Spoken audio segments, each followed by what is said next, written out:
Hello everyone, welcome back to my channel. আমার কাছে আছে একটা কার্ডবোর্ড আজ। আর ভিডিওটার হেডলাইন দেখে তো বুঝেই গেছেন এটা দিয়ে কি বানাতে চলেছি। এটা দিয়ে নেম প্লেট বানাতে চলেছি। চলো ভিডিওটা স্টার্ট করা যাক। তো কার্ডবোর্ড থেকে একটা পার্ট কেটে নেব যতটুকু আমার লাগবে নেম প্লেটের জন্য।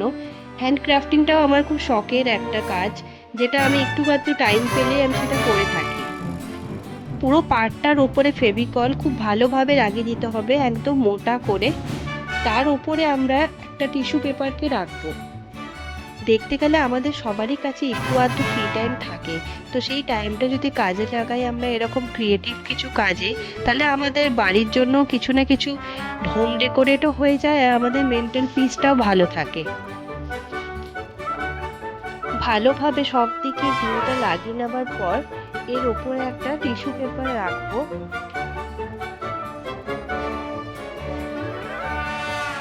যেটা রাখার পর একটু জল দিয়ে সেটার উপরে আমি ব্রাশ করে দেবো, যাতে সেটা ভালোভাবে স্টিক করে সেটার উপরে।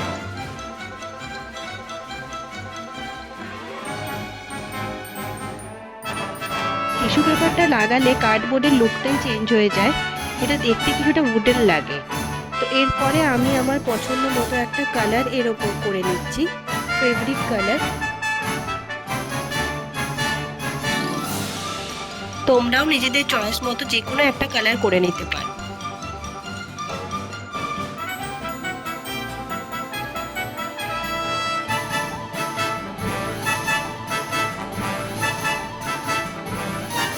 কালার্স কমপ্লিট হওয়ার পর আমি এটাকে 10 মিনিটের জন্য রোদে দিয়েছিলাম। আর এদিকে ক্লে নিয়ে ক্লেটাকে ছোট ছোট পার্টসে ডিভাইড করে সেটাকে পাতলা পাতলা করে স্টিক বানিয়ে রেডি করছিলাম। ক্লেগুলো আগেই রেডি করে রেখেছি যাতে তাড়াতাড়ি কাজটা হয়ে যায়। আর অন্যদিকে কার্ডবোর্ডটা ড্রাই হয়ে গেলে তার ওপর সুন্দর করে ফেভিকল দিয়ে লিখে ক্লেগুলোকে লাগিয়ে নিতে হবে। যেমনভাবে আমি লাগাচ্ছি,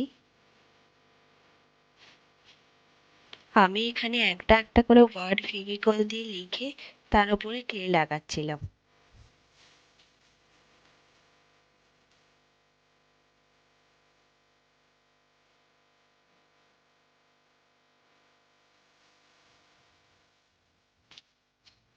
এর ওপর এবার সুন্দর করে একটা কালার করে নিতে হবে, যেটা আপনার পছন্দের। আমি এখানে গোল্ডেন কালার করছি।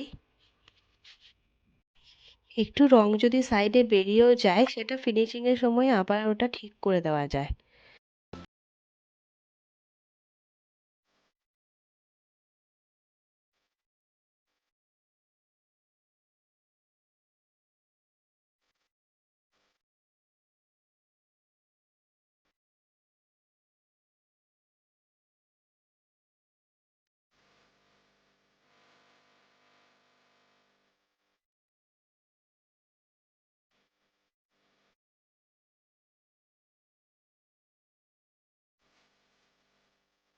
নাও ইটস ডান। কেমন লাগছে দেখতে কমেন্টসে জানাবেন।